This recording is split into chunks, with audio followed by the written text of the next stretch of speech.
네, 오늘은 창세기 33번째 시간인데요. 네, 믿음학교 졸업시험이라는 제목으로 함께 은혜를 나누겠습니다. 여러분 혹시 의탁이라는 말을 들어보셨습니까? 신앙생활은 의탁의 과정입니다. 의탁은 신뢰를 바탕으로 하죠. 그래서 어떤 곳에는 신탁이라고 하기도 하지요. 우리가 어떤 곳에 돈을 맡기려고 할 때 제일 먼저 생각하는 것이 무엇입니까? 안전하고 믿을 수 있는가에 관한 것이죠. 한마디로 신뢰할 수 있는가를 생각합니다. 의탁은 신앙생활을 하는 우리에게 아주 중요한 그런 개념입니다. 우리는 하나님께 의탁해야 되죠. 하나님께 맡겨드려야 합니다. 어떻게 하면 하나님께 바른 의탁을 할 수가 있겠습니까? 이것을 위해서는 의탁에 대한 우리 잘못된 오해들을 먼저 좀 풀 필요가 있습니다. 첫째로 의탁은 조건을 달고 하나님과 거래하는 것이 아닙니다. 의탁을 마치 내가 이렇게 맡겼으니까 뭘 요구할 만하다라고 생각하는 것이 아니라는 겁니다. 어떤 분은 하나님께서 우리가 원하는 방향으로 행복한 인생을 허락하신다면 교회도 나가고 헌금도 더 잘 낼 것입니다 라고 하지요. 이것은 하나님과 거래하는 것이고 하나님을 조정하라는 것이지 하나님께 의탁하려는 것은 아닙니다. 의탁은 하나님께서 우리의 삶을 더 좋고 더 행복하게 해주실 것을 믿고 하나님께 모든 설계를 내어 맡기는 것이지요. 두 번째로 의탁은 상황에 따라 바뀌는 것이 아닙니다. 뜻밖의 직장을 잃게 되는 거나 아니면 사랑하는 자식을 잃게 되거나 또 병들게 되거나 또 경제적으로 힘들게 되는 그런 상황에서 마음이 바뀌는 것이 아니라는 거예요. 끝까지 하나님을 섬기기로 믿고 맡기는 겁니다. 세 번째로 의탁은 조급하게 기다리는 것이 아닙니다. 하나님은 우리의 기도에 응답하시지만 하나님께서 우리의 방식대로 우리가 원하는 시간에 응답하시지 않더라도 하나님에 대해서 끝까지 신뢰하는 것이 의탁입니다. 의탁은 철저하게 하나님의 때와 하나님의 방법을 기다리는 것이지요. 네 번째로 의탁은 일회성 사건이 아닙니다. 의탁은 일상생활 속에서 계속되는 결단이 되어야 돼요. 그래서 어제 맡겼다고 오늘 나 몰라라 하면 안 돼요. 매일마다 하나님께 나 자신을 맡겨드리는 과정이지요. 그래서 사건이 아니라 과정이라고 표현을 하는 것입니다. 사람들은 하나님께 의탁하기 전에 필사적으로 몸부림칩니다. 이것저것을 의지할 만한 것은 모두 의지해보지만 소용이 없다는 것을 깨닫고 나서야 비로소 하나님께 자신을 맡기는 의탁하려고 하지요. 여러분, 우리는 왜 하나님께 내어 맡기는 것을 그토록 싫어하고 또한 주저하고 거부하는 것일까요? 그것은 우리 안에 있는 죄 때문에 그렇습니다. 죄는 하나님이 없이 혼자서 결정하고 혼자서 살아가려는 마음이기 때문이지요. 죄는 하나님 외에 다른 것을 의지하고 헛된 것을 의탁하는 것입니다. 의인은 오직 믿음으로 산다라고 할 때 이 믿음은 하나님만 의지하고 하나님께 자신을 맡기는 하나님을 신뢰하는 의탁을 말합니다. 그러므로 아브라함이 믿음의 사람이 되고 의인이 된 것은 하나님과 그분의 약속에 자신을 의탁했다라는 말이기도 합니다. 오늘 말씀을 제가 아브라함이 치른 테스트라고 합니다. 유혹이 아니라 믿음학교 졸업시험이라고 제가 오늘 표현을 하고 있는데요. 믿음학교를 졸업하기 위해 마지막으로 시험을 치르고 있는 것이죠. 이 졸업시험에 문제가 나왔는데요. 여러분 어떤 문제가 나왔을 것 같습니까? 졸업시험 문제가 뭘 것 같으세요? 이미 서두에서 힌트를 드렸습니다. 뭘까요? 의탁이에요. 의탁. 하나님께 마지막 남은 것까지 네가 의탁할 수 있느냐? 마지막 남은 이것을 하나님께 의탁할 수 있느냐에 대해서 하나님이 시험을 치고 있는 것이지요. 아브라함은 역시 그 이름답게 하나님께서 제시한 졸업시험에 보기 좋게 수석 합격했죠. 그 내용을 좀 살펴보겠습니다. 하나님께서 아브라함에게 출제한 시험 문제를 한번 보십시오. 2절인데요. 한번 같이 한번 더 읽어보겠습니다. 2절 같이 시작. 여호와께서 이르시되 내 아들 내 사랑하는 독자 이삭을 데리고 모리아 땅으로 가서 내가 내게 일러준 한 산 거기서 그를 번제로 드리라. 이 말씀에는 하나님께서 문제를 내놓고는 왜 이런 문제인지 설명을 안 하세요. 또 그 산에 이삭을 번제로 드리면 무슨 일이 일어나는지에 대해서도 다른 설명이 없지요. 그런 상황을 만나면 우리가 만약에 그런 상황을 만나게 된다면 대체로 이렇게 반응하게 될 겁니다. 의도가 뭡니까? 출제 의도가 뭡니까? 뭔가 정보를 주시고 말씀해야 되는 거 아닌가요? 다짜고짜 아들을 바치라니요. 이건 좀 생각한다는 거죠. 일단 제가 이삭을 바치긴 하겠습니다. 안 바치다는 거 아닙니다. 바치긴 할 텐데요. 일단 왜 바쳐야 되는지 이해를 좀 시켜주세요. 설명을 해주시면 내가 하겠습니다. 라고 대체로 우리가 말을 하지요. 아브라함도 아들을 이삭으로 제물로 바치라는 하나님의 말씀에 심경이 아주 복잡했을 겁니다. 아브라함의 뺨에는 아마 눈물도 흘렀겠지요. 잠자는 아들의 모습을 들여다보면서 말입니다. 아브라함은 참되신 하나님을 따르는 사람이자 한 아이의 아버지이기도 합니다. 말씀에 순종해서 아들 이삭을 제물로 바쳐야 되지요. 다시 아브라함은 자식이 없는 신세가 되게 되는 겁니다. 하나님의 명령은 뭔가 이치에 맞지 않아 보입니다. 어떻게 아브라함에게 아들을 주셨다가 그 아들을 번제로 바치라고 요구할 수가 있겠습니까? 차라리 그러면 주지를 말지. 아들을 희생제사로 바치려면 먼저 죽여야 합니다. 아버지가 자기 아기들을 죽여야 된다는 말이지요. 예전의 시험들도 아주 힘들었지만 아브라함이 자기 독자 이삭을 죽여야 한다는 것은 아버지로서의 그 슬픔과 고뇌 이상의 아픔이 있던 거지요. 아들을 죽이고 난 뒤도 걱정입니다. 아들을 죽인 아버지로 그는 평생 살아야 합니다.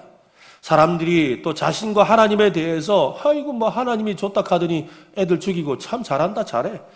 그런 하나님 좀 이상하지 않아? 라는 말을 들을 수밖에 없지요.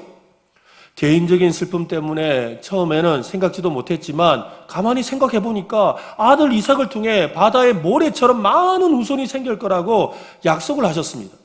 분명히 하나님 저 이스마엘이요 하니까 이스마엘 아니라 그러고 이삭이라고 명확하게 말씀하셨어요. 그런데 그 약속을 하나님 스스로가 정면으로 위배하는 것처럼 그렇게 들리지 않습니까? 하나님은 이삭에게 나는 자라야 내 씨라 칭할 것이라고 분명하게 약속하셨는데 그 약속을 뒤집고 계시는 건가라는 생각이 드는 거지요. 성경은 아브라함의 그런 복잡한 심경에 대해서 단 한마디도 하지 않습니다. 오히려 갑작스러운 하나님의 말씀에 즉각적으로 순종하는 모습만을 우리에게 보여줍니다. 3절 말씀도 한번 읽어보겠습니다. 아브라함이 아침에 일찍 일어나 나귀의 안장을 지우고 두 종과 그의 아들 이삭을 데리고 번제에 쓸 나무를 쪼개어 가지고 떠나 하나님이 자기에게 일러주신 곳으로 가더니 아브라함에게 하나님의 뜻이 어디 있느냐는 지금 이 모습을 보면 별로 중요하지 않은 것 같아요. 하나님의 생각을 제대로 이해하고 있느냐도 중요하지 않아 보입니다. 하나님께서 내리신 명령 앞에서 진짜 고민은 다른 문제였어요. 할 것인가 말 것인가 이게 우리의 고민이죠. 애를 바칠 것인가 말 것인가 우리는 늘 고민을 하거든요. 그런데 아브라함의 고민은 무엇이냐면 어떻게 순종할까요? 어떻게 순종할까? 이미 다른 차원의 이야기를 하고 있는 것이지요. 그것이 아침에 일찍이 일어나라는 이 말씀 속에 숨겨진 겁니다. 이 말씀 속에는 밤새 있었던 수많은 갈등과 고민과 걱정이 숨어 있습니다. 그러나 그 모든 것을 한마디로 일축하고 있지요.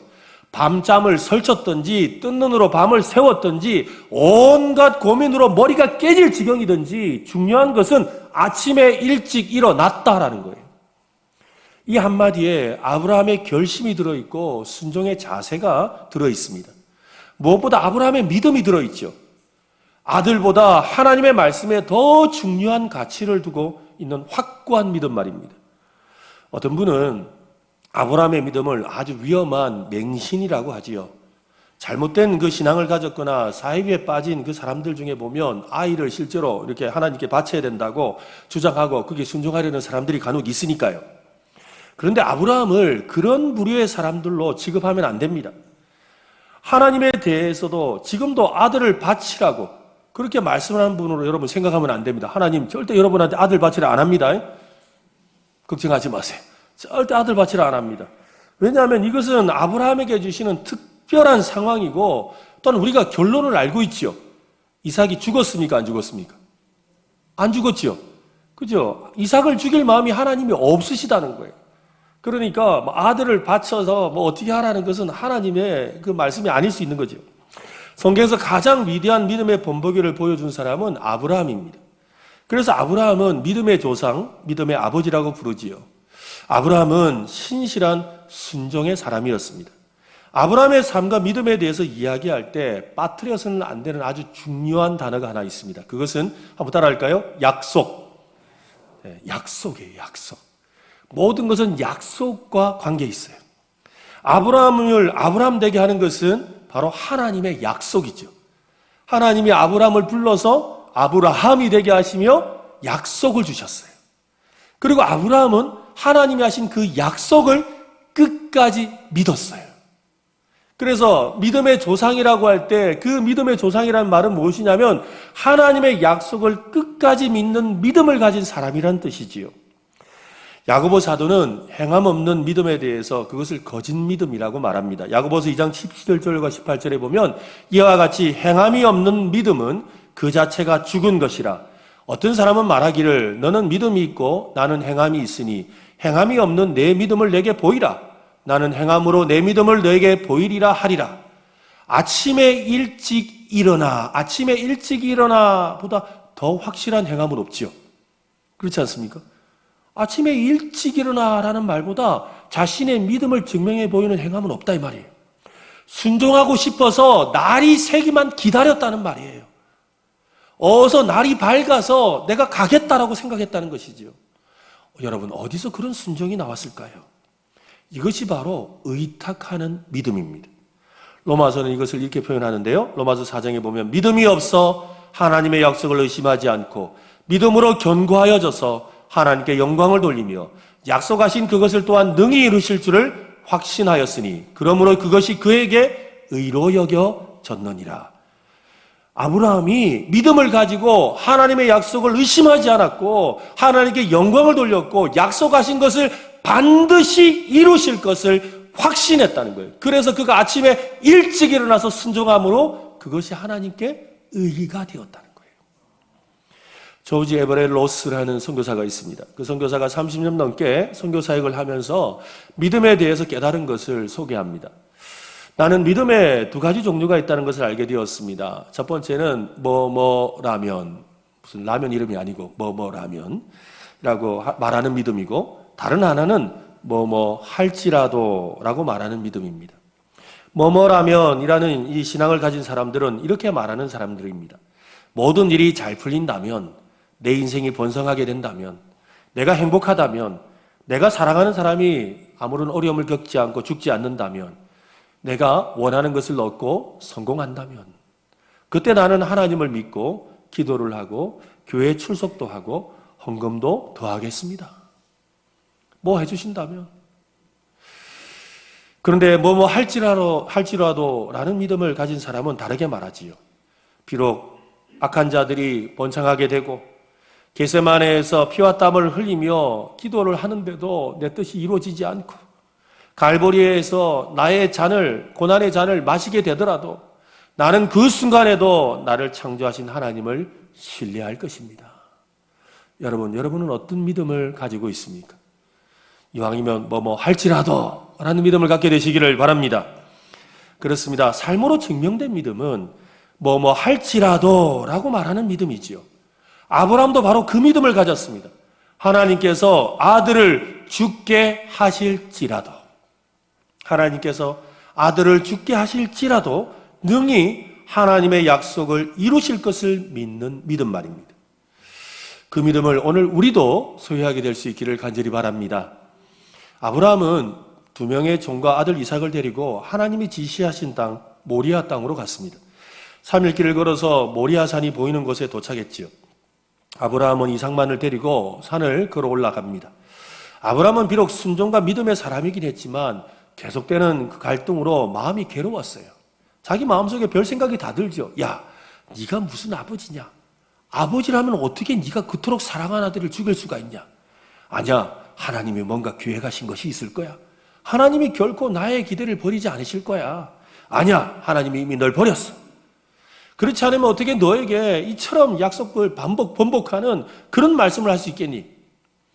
산을 오르면서 계속되는 갈등과 고민 속에 한 걸음 한 걸음 내딛는데 아브라함에게 한 소리가 들렸습니다. 사실 절대 듣고 싶지 않았던 그 소리였어요. 그 소리는 아버지, 근데요, 번제할 양은 어디 있어요? 아브라함이 절대로 듣고 싶지 않은 이야기죠. 이미 자기 아들이 물어도 10번은 물어봤음직한 그 이야기. 아버지, 근데요, 번제할 양은 어디 있어요? 그 말을 이삭이 한 거예요. 이때 아브라함의 마음이 어땠을까요? 그런데 성경은 아브라함의 이 마음을 말하는 것이 아니라 아브라함의 말을 표현해요. 한번 봅시다. 8절 말씀을 보십시오. 같이 한번 읽어보겠습니다. 아브라함이 이르되 내 아들아 번제할 어린 양은 하나님이 자기를 위하여 친히 준비하시리라 하고 두 사람이 함께 나아가서, 여러분 이 말은요 엉겁결에 내뱉은 말이 아니에요. 마음속으로 생각하고 또 생각했던 거죠. 왜냐하면 이삭이 분명히 물을 테니까요. 근데요 번제할 양은 어디 있어요? 라고 물을 거란 말이죠. 그때 그는 어린 양은 하나님이 자기를 위하여 준비하시리라 라고 마음속으로 그렇게 대답해야 되겠다고 생각해 놓은 거죠. 여러분 이 말은요 확신에서 나온 말이 아니죠. 하나님께서 정말 어린 양을 준비해 두시기를 바라는 막연한 마음이에요. 그러나 그 희망 어린 대답과는 달리 아브라함의 행동은 아주 단호하죠. 하나님의 최선을 우리는 가정할 수는 없어요. 즉 우리가 생각할 때 하나님 최선의 방법은 저기 갔더니 어린 양이 있는 거예요. 하나님 그거지요 라고 생각하고 아마 그렇게 하시려나 보다. 분명히 지금 이런 상황이 있지만 내 생각에는 아마 하나님이 다른 거 준비해 놓으셨을 거야 하면서 우리 생각에 뭔가 다른 하나님의 최선을 가정해 본다는 거지요. 여러분 그것은 우리의 희망일 뿐이죠. 그것이 하나님의 말씀이 아니에요. 하나님의 뜻도 아닙니다. 내가 해야 될 것은, 나의 최선은 오직 하나님의 말씀에 순종하는 것입니다. 여러분 이것을 믿으세요. 여기서 잠깐 여러분, 아브라함의 이 아들 이삭의 나이가 얼마나 될까요? 지금 이 모리아산으로 가고 있는 아브라함의 아들의 나이가 몇 살쯤 될 것 같습니까? 학자들마다 의견이 분분한데요. 어떤 학자들은 17살이라고 해요. 아주 작은 나이로 표현하는 학자가 17살이라 그래요. 그리고 많은 나이로 이렇게 주장하는 학자는 37살이라 그래요. 그러니까 17살에서 37살. 그러니까 중간에 절충을 해도 20대 청년이에요. 그렇죠? 20대 청년인 아들이에요. 결코 어린 나이가 아닙니다. 이 성경은 아이가 몇 살인지를 정확하게 표현하지는 않지만, 그러나 아버지를 대신해서 엄청난 양의 나무를 번제해 드릴 나무, 제사해 드릴 나무를 등에 짊어지고 산을 올랐다는 것으로 볼 때에 어린아이는 아니라는 거죠. 건장한 청년이었을 가능성이 높은 거죠. 여러분 청년이었다? 이 말은 지금 이 일어나는 모든 상황에 대해서 알만하다는 거예요. 알만한 나이라는 거죠. 이삭이 몇 살이었든 간에 여러분 거기에 100살을 더하면 아브라함의 나이입니다. 이건 100살의 아들을 낳았으니까요. 아브라함이 이삭을 마음대로 통제할 수 없는 나이예요. 반대로 이삭은 얼마든지 아버지를 밀쳐낼 수도 있어요. 만약에 여러분 아버지가 이렇게 번제단 위에서 칼로 아들을 죽이려고 할 때 아버지 뭐합니까? 하고 발목을 잡아버리면 발목 부러질 상황이에요. 100세가 넘은 아버지의 발목이고 20대 건장한 아들의 이 힘으로는 얼마든지 그럴 수 있다는 거죠. 그 모습을 한번 여러분 생각해 보세요. 그런 이삭이 스스로 번제단 위에 올라가서 가만히 누워 있습니다. 100세가 넘은 120세 이상 된 그 아브라함이 아들 이삭을 들어서 이 강대상 높이 정도 되거든요, 번제단이. 이 높이에 올려놓을 수는 없어요. 그러니 이삭이 스스로 올라가서 누운 거죠. 쌓아놓은 그 번제단 위에 자기가 올라가서 누웠어요. 심지어는 아버지가 자기를 향해 칼을 빼들었는데도 그는 가만히 누워 있습니다. 그 모습을 묵상하다가 그 아버지의 그 아들이다. 그렇죠? 저 같으면 아버지! 뭐 하시는 겁니까? 그럴 것 같은데 이런 식으로는 못 믿어요. 이럴 것 같은데 그냥 누워 있어요. 아버지가 칼을 빼서 자기를 죽이라는 그 순간에도. 아브라함이 평소에 하나님을 얼마나 신뢰하고 순종하는 믿음의 삶을 살았나를 우리는 이삭을 통해서 알게 되지요. 이삭도 그의 아버지처럼 하나님을 믿고 있는 거죠. 하나님을 신뢰하고 있는 거예요. 오늘은 어린이 주일입니다. 최고의 신앙 교육은 그죠? 순종의 현장에서, 의탁의 현장에서 직접 보여주는 거예요. 여러분, 우리의 자녀를 그저 주일학교에 맡겨놨다고 다 했다고 생각하지 마세요. 우리의 가정에서 내가 말하는 거 하나, 기도하는 것 하나, 또한 예배하는 모습 하나, 또 오늘 예배당에 나오는 모습 하나, 그 모습 하나하나가 우리 아이들에게 교육이 된다는 걸 여러분 기억하시길 바랍니다. 여러분의 자녀도 이삭과 같게 되기를 바랍니다. 그래서 기근의 시대에도 100배의 복을 받는 그런 믿음의 사람으로 양육하시기를 바랍니다. 뿐만 아니라 우리 교회에 있는 다음 세대 우리 아이들도 그렇게 자랄 수 있도록 우리 교회 어른들이 행동하는 것, 말하는 것 하나하나에서 아이들에게 보복을 보여주는 귀한 성도들 되시기를 간절히 바랍니다. 삶으로 가르친 것만 아이에게 남게 되어 있지요. 히브리서를 보면 자식을 바치려는 아브라함에 대해서 이런 평가를 합니다. 히브리서 11장 19절인데요. 이건 참 중요한 말씀이니까 같이 한번 읽겠습니다. 그가 하나님이 능히 이삭을 죽은 자 가운데서 다시 살리실 줄로 생각한지라. 비유컨대 그를 죽은 자 가운데서 도로 받은 것이니라. 아브라함은 하나님의 말씀에 순종해서 아들을 바치면 너 진짜 바치네 하고는 어린 양을 준비할 거라고 그는 그 정도 생각을 했어요. 그런데 실제로 우리가 생각할 땐 그랬는데 성경 히브리서 말씀은 뭐라 그래요? 아들을 바치면 그 아들이 죽으면 그 아들을 다시 살려내실 줄로 믿었다는 거예요. 이게 믿음이죠. 이게 믿음이라는 거예요. 이 말씀은 우리의 뒤통수를 한 대 맞는 것 같은 그런 기분을 들게 만듭니다. 아브라함은 아들 이삭을 통해서만 복이 흘러간다는 사실을 믿었습니다. 아까 아브라함의 제일 중요한 게 뭐라 그랬어요? 약속. 그죠? 하나님의 약속을 믿었다는 거예요. 반드시 이삭을 통해 하나님이 복을 주신다는 걸 믿었다는 거예요. 그러니 하나님의 아들을 죽이라고 하시면 그 아들을 다시 살려서라도 약속을 이루실 것이라는 것을 믿었다는 거죠. 아멘? 이것이 전능하신 하나님을 믿는 진짜 믿음이 아니고 무엇이겠습니까? 여러분, 하나님을 우리가 어떤 분으로 믿느냐가 우리의 믿음의 수준과 질을 좌우하는 겁니다. 그냥 내 생각에 막 그런 거, 되겠지 하고 생각하는 고만한 것으로 믿는다면 하나님은 그저 그만한 분이에요.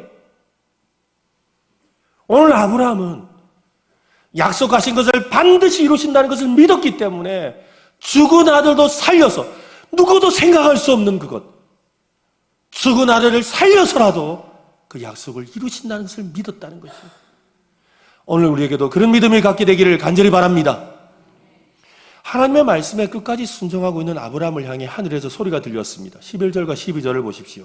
여호와의 사자가 하늘에서부터 그를 불러 이르시되 아브라함아 아브라함아 하시는지라. 아브라함이 이르되 내가 여기 있나이다 하매 사자가 이르시되 그 아이에게 내 손을 대지 말라. 그에게 아무 일도 하지 말라. 내가 내 아들 내 독자까지도 내게 아끼지 아니하였으니 내가 이제야 네가 하나님을 경외하는 줄을 아노라. 하나님은 정말 아브라함의 희망대로 어린 양을 준비하고 계셨습니다. 아브라함이 눈을 들어서 살펴보니까 한 수량이 뒤에 있는데 뿔이 수풀에 걸려 있었습니다. 그 수량으로 제사를 지냈습니다. 하나님은 아브라함에게 마지막으로 큰 시험을 행하셨습니다. 아브라함은 아주 우수한 성적으로 졸업시험을 통과하게 되었지요. 하나님은 아브라함의 그 신실한 순종을 칭찬하셨습니다. 16절과 17절을 보면 수량을 준비하셨듯이 이 아브라함의 미래에 대해서 다시 한 번 더 확실한 약속을 주고 계시는 것을 보게 됩니다. 그래서 아브라함의 하나님은 여호와 이레의 하나님이지요. 여호와 이레가 무슨 말입니까? 하나님이 준비하신다. 한번 해볼까요? 여호와 이레. 나의 하나님은 여호와 이레시다.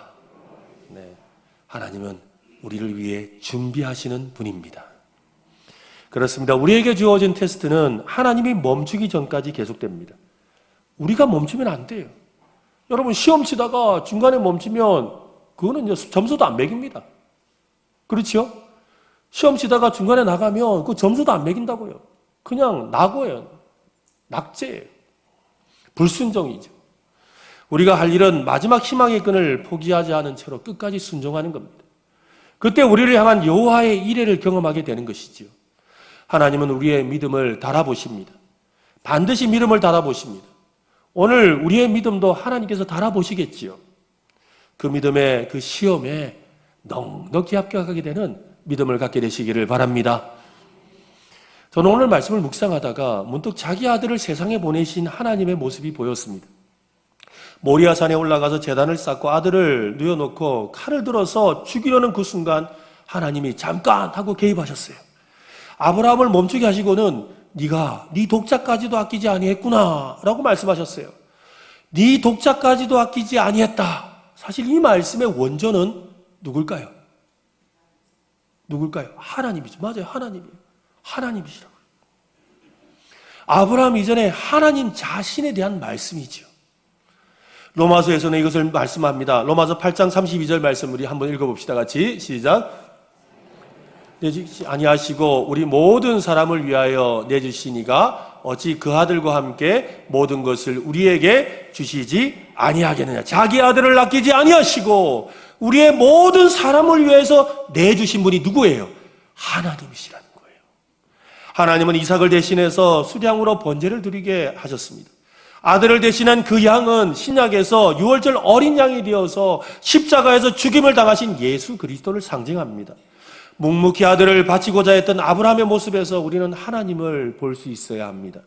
다행히 하나님께서 극적으로 막으셔서 아브라함의 아들 이삭은 죽지 않았습니다. 그러나 하나님의 외아들이신 독생자 예수 그리스도는 십자가에서 높이 매달려 죽으셨습니다. 우리를 대신해서 죽임당한 어린 양이 되셨습니다. 여러분은 자기 아들을 아끼지 아니하셨다는 말씀에 무엇을 느낍니까? 다른 것은 다 포기해도 끝까지 포기할 수 없는 것이 바로 아들이지요. 그 아들이 만약 독자라면 더욱 그럴 것입니다. 저는 이 외아들, 독자를 잃은 슬픔을 가진 어떤 집사님을 압니다. 아들이 사고로 세상을 떠나고 나서 10년 넘게 아들 사진을 집안 곳곳에 두고서 거실이고 벽이고 곳곳에 아들 사진이 붙어 있어요. 그리고 그 아들이 지내던 그 방은 그대로 두고 있어요. 신방을 갔는데 마치 드라마 한 장면 같더라고요. 여러 명의 자식 가운데 하나가 사라져도 힘든데 하나뿐인 자식이 사라지면 어떻게 말로 표현할 수가 있겠습니까? 마지막까지 붙들고 싶은 것이 바로 독자지요. 그런데 하나님은 자기 아들을 아끼지 않으셨습니다.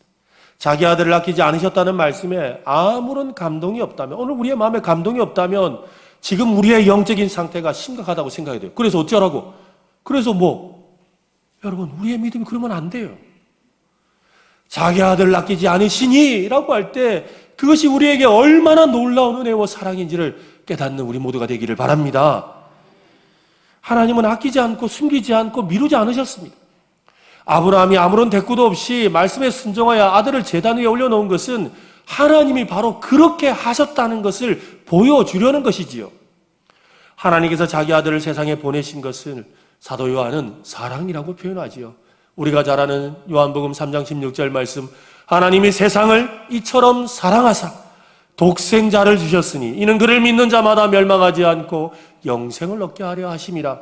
요한일서 4장 10절은 더 구체적으로 말합니다. 사랑은 여기 있으니 우리가 하나님을 사랑한 것이 아니요 하나님이 우리를 사랑하사 우리 죄를 위하여 속하기 위하여 화목제물로 그 아들을 보내셨습니다.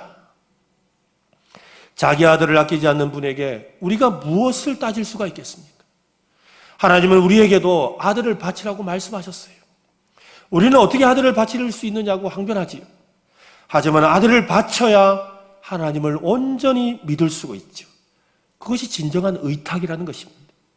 하나님을 온전히 믿으면 아들도 살고 나도 살죠. 그렇지 않습니까? 아브라함이 하나님만 믿으니까 자기도 살고 이삭도 살았어요. 그리고 복을 받았어요. 우리 안에도 저마다 포기하지 못하는 그 나름의 아들들이 있지요. 실제 아들을 말할 수도 있지만 아들처럼 소중한 그 무엇이 있어요. 그것만큼은 무슨 일이 있어도 포기할 수 없다고 생각하는 그 무엇이 있다고요.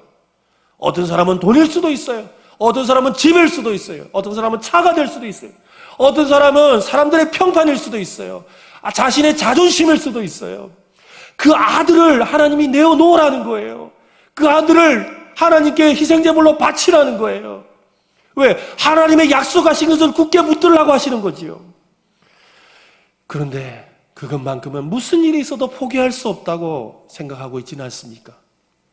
우리의 신앙이 더 깊은 곳으로 하나님의 복을 더 넘치게 받지 못하는 이유가 바로 여기에 있습니다. 차라리 신앙을 포기하면 했지 그것은 포기할 수 없다고 생각하지요. 그거 포기하면 내가 어떻게 살아요? 그거 포기하면 내가 어떻게 살아요? 그거 없이 내가 어떻게 살아요? 하나님 믿어요. 그렇지만 그거 없이 못 살지요. 그것이 우리의 모습은 아닙니까? 아들을 바치라는 말씀은 하나님보다 더 사랑하는 것이 있다면 그것을 포기하라는 말이지요. 어떤 무엇보다 하나님을 더 사랑하라는 말입니다. 온전한 의탁이 없으면 온전한 은혜도 온전한 복도 없기 때문입니다. 오늘 우리 자신을 돌아볼 수 있기를 바랍니다. 아브라함에게 졸업시험을 치르게 하신 것처럼 오늘 우리에게도 믿음 학교 졸업시험을 치르게 하십니다. 내가 온전히 하나님만 의탁하기 위해서 내가 버려야 할 것이 있는지 오늘 성령님께서 가르쳐 주셨으면 좋겠습니다. 오늘 아브라함처럼 번제단 위에 그것을 올려놓고 하나님만 의탁하게 될 때 나도 살고 포기한 그것을 통해 오히려 하나님의 영광이 나타나는 복을 받게 되기를 간절히 바랍니다.